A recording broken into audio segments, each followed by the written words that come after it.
देखिए, आप लोगों को आज सॉलिड ज्योमेट्री के बारे में मैं बता रहा हूँ, जो इसका फर्स्ट पार्ट है, जिसका ये सवाल है आप लोगों का।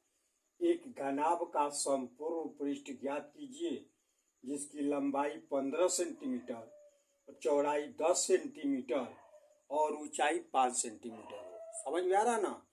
ठीक इसी तरीके से घनाभ है, ये घन भी है, जिसके घन की भुजाएं 8 सेंटीमीटर है और यह घनाभ का संपूर्ण पृष्ठ ज्ञात कीजिए। तो सबसे पहले मैं आप लोगों को ये घनाभ के बारे में बता रहा हूँ। घनाभ का आकार देख लीजिए, जैसे ये लंबाई है और ये चौड़ाई है और ये चौड़ाई है, ये ऊंचाई है। देख रहे हैं ना? ये लंबाई L और ये चौड़ाई B और ये उसकी ऊंचाई H है। इस तरीके का आकार हो जिसको हम घनाभ बोलते हैं। लंबाई, चौड़ाई और ऊंचाई अलग अलग हो। जैसे इसमें लंबाई है 15 सेंटीमीटर, चौड़ाई है आप लोगों का 10 सेंटीमीटर और ऊंचाई है 5 सेंटीमीटर। देख रहे हैं ना? ये लेंथ है, ये ब्रेथ है और ये हाइट है। तो इस तरीके से इसका हम संपूर्ण पृष्ठ निकालते हैं। तो ये पहला का हल देखिए, जैसे घनाभ का संपूर्ण पृष्ठ बराबर दो कोष्ठ में लंबाई गुणे चौड़ाई धन चौड़ाई गुणे ऊंचाई धन ऊंचाई गुणे लंबाई, ये होता है। अब इसमें मैं मान रख दे रहा हूं। देखिए, तो यह लंबाई आप लोगों का ये को दो कोष्ठ में लंबाई है 15, चौड़ाई है 10, धन ये चौड़ाई है आप लोगों का 10 और ये ऊंचाई है 5, धन ये ऊंचाई है 5 और लंबाई है 15। समझ आ रहा ना?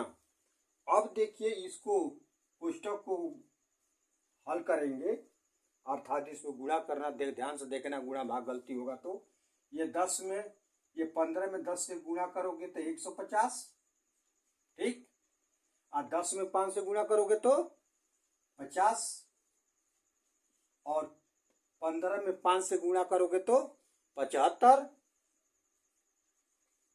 अब इसको जोड़िए, जैसे देखिए 0 में 0 जोड़ोगे तो 0, 5 जोड़ोगे तो 5, 5 में 5 जोड़ोगे तो 10, 10 में 7 जोड़ दोगे तो 17, हासिल 1 और 2 1 1 और 1 2।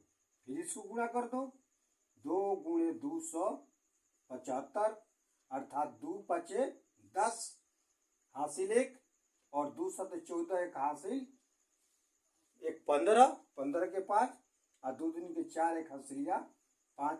ये 550 वर्ग सेंटीमीटर, ये जो पहला है, जो इसका संपूर्ण क्या होगा, पृष्ठ होगा। ये बात समझ में आ रहा है ना?